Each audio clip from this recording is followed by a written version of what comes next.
So ngayon guys, magpapalinis po ngayon ng aircon. Kasi 3 years na yang hindi pa nalinis. So sobrang problema ako dahil tatanggalin daw lahat tong nakapatong dyan. Pati itong computer. Eh hindi ko pwedeng tanggalin to dahil naka-fix na siya.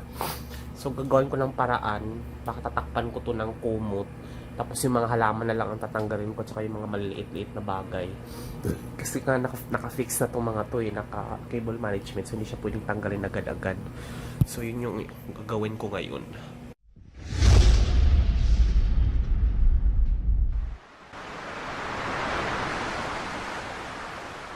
So yun nga guys, no. Hindi ko na kasi pinapahiga dito si Escobar. Gusto ko nakahiwalay siya sa akin dahil malaki na siya. So ang ginagawa ko, nilalagay ko siya dito sa ilalim. Ayan oh.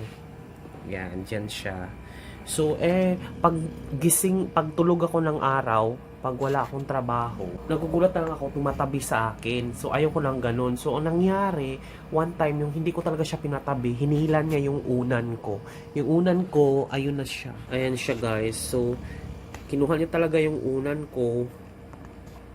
At diyan siya nag-uunan. Diyan na siya nahiga. Hindi na siya umaakyat dito. Hindi na siya tumatabi. Simula nung nilagyan ko na ng unan. So yan, nakaunan na siya. Diyan lang siya sa ilalim. Parang tao rin siya. Ganyan lang nakahilata siya. Siguro dahil yung amoy ko as an owner ay nakakabit na dyan sa unan ko. Kaya hindi ko nilalabhan. Nandyan lang siya. Hinila niya at ginamit niya dyan.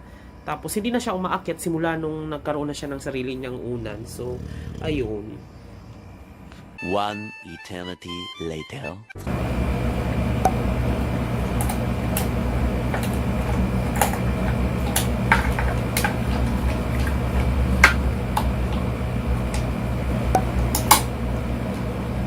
Tomorrow.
Laki pala nito. Akala ko kaha lang yan nasa labas. Tapos yung loob yung... 1 horsepower.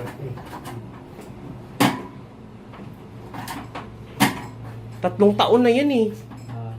Walang linis-linis. Ay, kaya pala. Itsura naman. Ay, 4 na taon na yata. Itsura naman, hindi nalilimos. Saan pa na yung mga dumi dyan? Sa loob. Saan po pasok dito sa may taas? Ganyan. Sa mga bukas. Inihigop kasi yun. Sir, may extra kayong tsinelas? Ito kuya, panglinis niyo talaga ito? Oo. Pressure washer. Talaga ba? Ano yan? Pressure, car wash din yan. Pang car wash.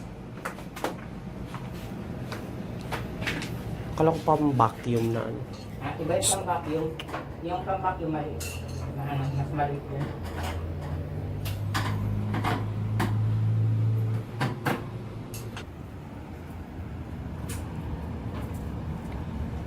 Inayos na to ni ni Kuya Junong Bagyo.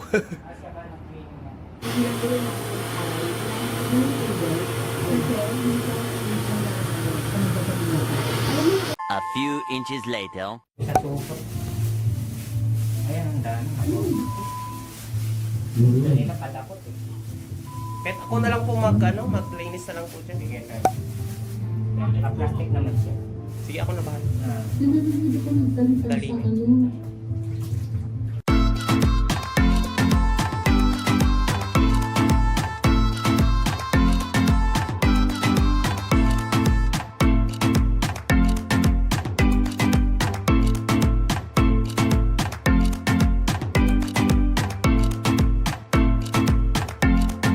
So ayun na nga guys, after 3 hours na paglilinis at pagkakabit, nakabit na niya, nalinis na rin yung aircon natin na 3 years na hindi nilinisan. Dapat pala talaga every 3 months or 3 to 6 months, at least twice a year siyang lilinisan. So nga, iniwan lang nila, hindi pa to sinilant.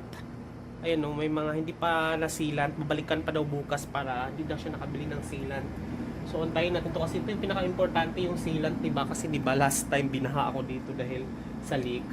So, ayun. Hopefully, maayos to bukas with the sealant. So, ayun. Medyo malamig na siya. Maliwalas na yung pakiramdam. At na-arrange ko na din yung aking mga halaman. Tomorrow. So, ayan. Na-sealant na siya, guys. Sana maayos lang talaga to kasi baka bahain. Ang okay naman. Pero kaso matitesting to guys kapag umuulan na or pag bumabagyo. Meanwhile. Hey! What is slap soil? On the website slapsoil.wordpress.com, they say, slapsoil, or slap soil, is a rough translation of the Filipino term, hampaslupa, which is a word generously used by the Filipino rich to describe the incredibly economically poor Filipino. Okay. Hampaslupa. Hampaslupa. My queens, for the first time in Drag Race history, our lip sync smackdown is dedicated to a single iconic superstar. All 3 of tonight's songs belong to the one, the only, Britney Spears. Tomorrow. Guys, share ko lang sa inyo si dog food. So, ito na yung dog food niya. Dati kasi Origin. So, ito na ngayon yung dog food niya. Super Dog Nutrition. So, it's 42% protein. Medyo ang kaibahan lang dito kaysa sa Origin na binibili ko dati guys. Ito kasi it's more on mga yung ingredients na ay mga pork meal, beef meal, poultry meal, ground rice, mga meals. So, ibig sabihin processed pork, processed beef, medyo processed siya. Unlike doon sa Origin, mas mahal kasi ng konti. Ito mas mura-mura ng 50 pesos. So, yung isang ganito, sako, ito ay worth 1,000 pesos kasama na yung delivery fee. Bali, ganito siya kadami. Yan, bago kasi ito eh. So, bubuksan natin to. Kasi ito yung trip niya kainin talaga eh. So, i-unpack lang to. Bumili kasi ako nakaraan ng bali 3 ganyan. Naubos na niya isang buwan lang. Bali 15 kilos yung kaya niyang ubusin sa isang buwan. So, ito bago to. Isa lang to. Bali 5 kilo lang to. So, i-unbox lang natin siya.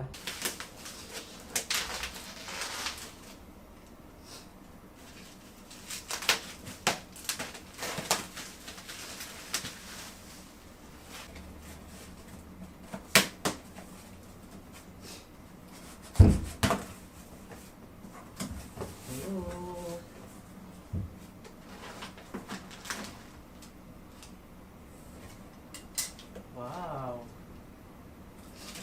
Ganito siya guys. Ganito kadami. Yan, ganyan siya kadami yung 5 kilos.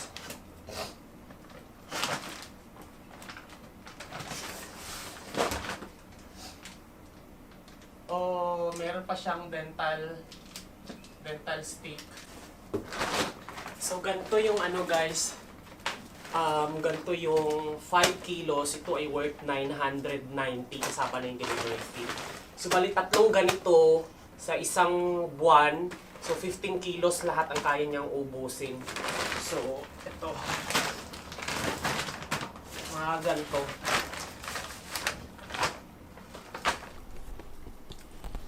Ay, yung freebies niya guys, oh, kinakainan niya. Gusto mo yon freebies mo, ha?